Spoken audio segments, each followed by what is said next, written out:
друга могла сформироваться Hədəf религия, vaxtı hədir которая kılanan принесла adamlar столько elbette крови, bu sorumlu var. горя и İkinci страданий Hristiyanlığın человечества за şeylerini 2000 koyduğunu лет, сколько artık не принесли durmuş даже yolu. самые жестокие Hədir диктаторы. Hristiyançılık divaklarını Как diyen вместо adamlar крещения öldü. Христа, Episkopların, вечной жизни metropolitlerin, сформировалась popların ve религия о birbirlerinden смерти и çalışan искуплении kutbinlerin смертью dinki греховной yarattığı природы человека. olan gromaçlıklı Спрашивая dünya себя, как это birleşiği произошло, gördü.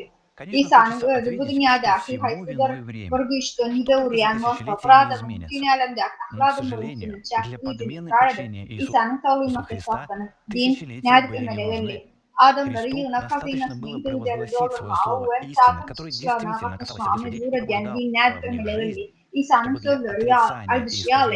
Hava birek birek sözüm. Sen treşimali senin birek birek sözüm.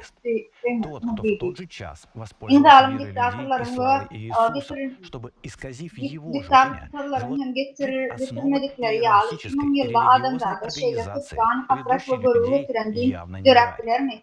Mesih'in ebedi yaşayış hakkı öğretmenin yerine ölümün ve adamın genel terigatının ölümü ve kurtuluşu hakkı dinler ömeleverli.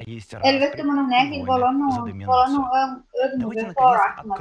Vakti nektar, dünyanın yıllıklar küçültünüz, deyip cevap vermek isteyersiniz. Emma kıyınan tatta, İsa Mesih'in kavlimatlarını çalışmak için yıllıklar geldi. Mesih'in adamların bir ona hakikatten tehir eden ve orada durmuşu oyandıran hakikat sözünü vaad etmeyi yeterlikti. Şunun için karşı gelmesi sözlerini inkar etmek uyarma için antikriz peydalı. Şolur vaatın adamların imanından ve İsa'nın şüphatından peydalanan adam. Öz tavlimatlarını yoyup adamları cennete barmadık yer dediğin buramaların büyümlük için. Bu antikrist'in tarihimizde ve şirin günlerinde karakçıların yok yerine mümkün için dava cenceleri uçlar olan ağır neticelerini suyunlayar. Dünyanın en güçlü dini Roma filmi yaklaşa adamı güç ve tekniği uğruna birleşiğe akbarayan insanın hareketi ve ruh etkinlik tavlimatını çalışıp bu palto almak adına etkilenin varlığı hakikati açalım. Mesih'in güç ve burçluğu yol edici öğretici. İlk bilen gelin bu soruya cevap verelim. Hristiyan dini Roma için ödükolarını Burlan'ın hemen üstüne vuruluyor.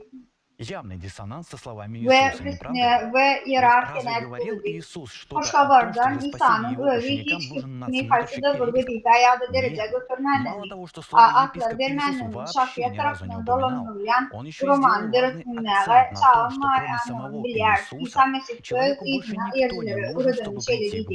Yönü ödümün muallim bir bakla roman kadar bir muallimimiz vardı o demişti. Yönü siz de onu okumadı. Şolur vaatın hoşgalarlarda təzə Zavet'də belli yazılarda təvir Hristiyan cemiyetlerine belli vəzifələrə qalanmaları şeyler. Bundan başqa Hristiyanların bu vəzifələri eğleyenliklere boyun olmaq ve onlara boyun olmaq derulunu bakabilir. Dünya günleri işlerde del eğitim ruhu meselelerde hukukan Grek diline yepiskopyal boyut görmeyen cemiyetin bölücüsü vazifesi aldanılıyor. İsa'nın sözleri bilen açıkçan kapmaşı şeylemek. Galibette İsa şahitlerini halak etmek için bölücünün ya da yepiskopunun derurluğu hakkı bırakalımı yok. İsa dine bir yepiskop özünü asla yaklatman. Eğitim İsa'nın özünden başka adım kudaya gelmenin başka hiç kimin mertaş değerlerini hissetti. İsa şöyle dedi, men yok hakikat ve yaşayıştırın. Menden başka hiç kim hatanın yanına bakılmak idi. Ona təzə Zavet'də ilk Hristiyanlara boyun olmaqda günahkarlayan bölümçülərin, yepiskopların, presbitlərin və yaşlıların terörlüğü varıdır. Təzə Zavet'də yepiskopları, fariseyler Saul mezhebine bir yevrey belliyer ve uğradılar. Hristiyan dinine İsa'nı ömründe hiç kaçan görmedik özünü apostol Pavel tanıtıyor. Saul'un çağrılıktan yevrey kanunlarına, İnavralı yevrey alımlarına bir olan Gamaliel tarafından tervelenen bir yaptalı. Pavel İsa'nın duruşunu Mesih'in hakiki neyircilerinin idarladığı ve öldürdü. Onlara rekımsızlık bilen onlara karşı doğuştu. Ama İsa'nın Saul bilen gideninin son acayip vaka oldu. Birkaça bu yevrey Farisey Saul öğreni Mesih'in apostoldik olan etki aydırışına göre İsa'nın böyle peyda olup birkaça İsa'nın yerine hoşgavarı Saul'a etmediğini